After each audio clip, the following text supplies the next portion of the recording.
यहाँ पर हम पढ़ने जा रहे हैं रदरफोर्ड का मॉडल। ठीक है, आप सभी लोग भली बात परिचित हैं कि परमाणु के विषय में सब आपने पढ़ रखा है। ठीक है, यहाँ पर जो टॉपिक है कि परमाणु की जब के बारे में बताया जा रहा है तो अलग अलग उसमें नाभिकीय मॉडल हमें जानने को मिले थे।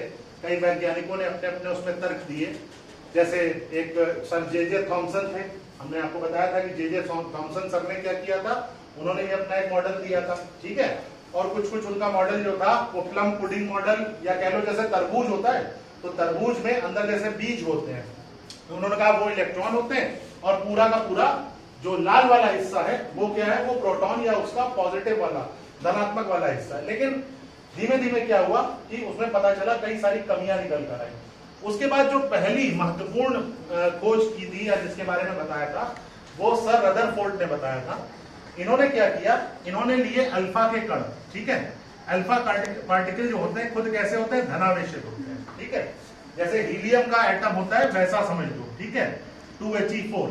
तो इन्होंने क्या किया, अल्फा के कणों की बमबारी की किसपे, एक गोल्ड मतलब समझते हो ना, सोने की पन्नी का पतला सा एक पन्नी ली, फॉइल लिया और उस पे उसकी बमबारी की। कैसे कणों की, प्लस वाले कणों की। मतलब ये सारे कण जो जा रहे हैं ये अल्फा कण है।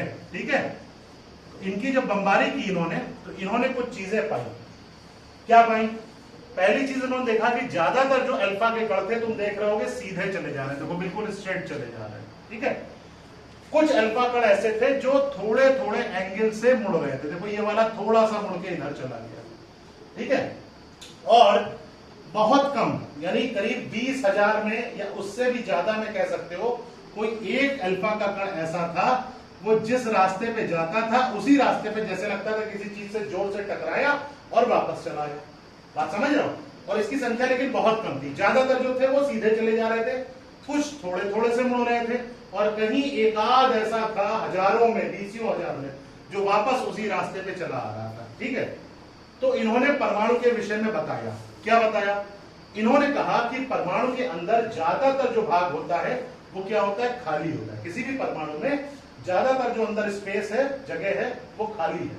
अभी तो भाई सीधे चली जा रही है, सारे के सारे अल्फा कण सीधे चले जा रहे हैं बिना टकराए। फिर उन्होंने कहा कि बीच में जरूर कोई प्लस वाली चीज होगी, क्योंकि आपको पता है कि एक जैसे आवेश होते हैं तो उनमें क्या होता है, प्रतिकर्षण होता है। तो इन्होंने कहा कि अल्फा कण जो है वो प्लस में है, मतलब पॉजिटिव है, धनावेशित है। तो निश्चित रूप से बीच में भी कोई धनावेशित चीज होगी जिसके पास से जाने पे उनमें क्या हो रहा है, प्रतिकर्षण हो रहा है। कि यहाँ पे प्लस चार्ज चीज थी, उसके पास से जब अल्फा कण आया तो ऐसे करके मुड़ गया। ठीक, तो ये तो बात हुई कि जितना जितना धनात्मक हिस्सा है यानी पॉजिटिव चार्ज है वो कहां पे, परमाणु के नाभिक में स्थित है। इन्होंने कहा ये नाभिक है। ठीक है, अब एक कण की बात हो रही है जो ये सीधे गया और टकरा के वापस चला आया। अब अगर तुम ऐसे टकरा के जा रहे हो, ऐसे दौड़ते हुए जा रहे हो, दीवार में टकराए होगे तो क्या हो जाएगा, ऐसे गिर पड़ोगे। तो इसके साथ भी कुछ ऐसा हुआ। इसका मतलब ये क्या हुआ, ये किसी भारी चीज से टकराया। ठीक है, और वो भारी चीज क्या थी, वो ये नाभिक। और तुमको बाद में इस चीज की खोज हुई कि इस नाभिक में केवल प्लस चार्ज नहीं होता है, इसमें प्रोटॉन होता है यानी प्लस वाला, और साथ साथ क्या होता है बताओ, न्यूट्रॉन होता है। ठीक, इसी से बहुत सारी खोज हुई। जैसे तुम सोडियम का परमाणु लिखते हो तो लिखते हो तुम 11 सोडियम 23। अब इसमें 11 जो है सोडियम का परमाणु क्रमांक है। ठीक है, और जो 23 है वो क्या है, वो क्या है, वो उसका द्रव्यमान संख्या है। यानी ये जो है इसमें प्रोटॉन की संख्या है और ये बताओ किसकी है, प्रोटॉन प्लस न्यूट्रॉन की संख्या है। अब अगर हम तुमसे पूछे सोडियम में प्रोटॉन कितने हैं बताओ, तो सोडियम में प्रोटॉन है बताओ कितने, 11। अच्छा, जितने प्रोटॉन होते हैं उतने ही इलेक्ट्रॉन होते हैं, तो इलेक्ट्रॉन कितने होंगे इसमें, 11।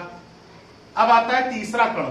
3 कण होते हैं किसी भी परमाणु में, 3 कण होते हैं, इलेक्ट्रॉन, प्रोटॉन और न्यूट्रॉन।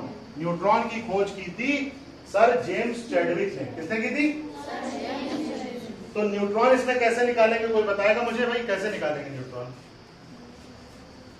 ये प्रोटॉन और न्यूट्रॉन मिला के हैं, ये केवल प्रोटॉन है, तो क्या करना होगा, सोचो। हम 23 में से क्या करेंगे, 11 को घटा देंगे, कितना आया भाई 12।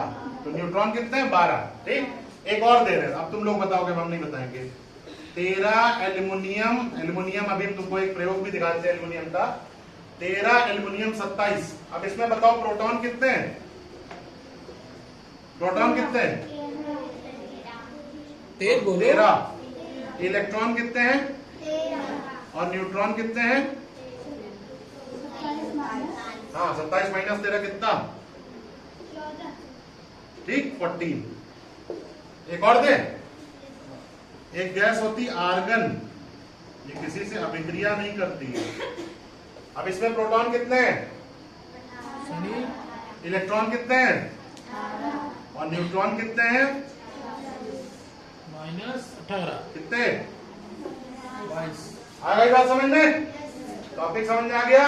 तो इस प्रकार से ये रदरफोर्ड का नाभिकीय मॉडल था, जिसमें इन्होंने पहली बार एक ऐसी चीज बताई जो हमारे लिए बहुत यूजफुल थी। लेकिन बाद में इसमें भी कुछ कमियां थी, तो इसके बाद नील बोर एक वैज्ञानिक थे, उन्होंने अपने परमाणु के मॉडल के विषय में बताया था। ठीक है।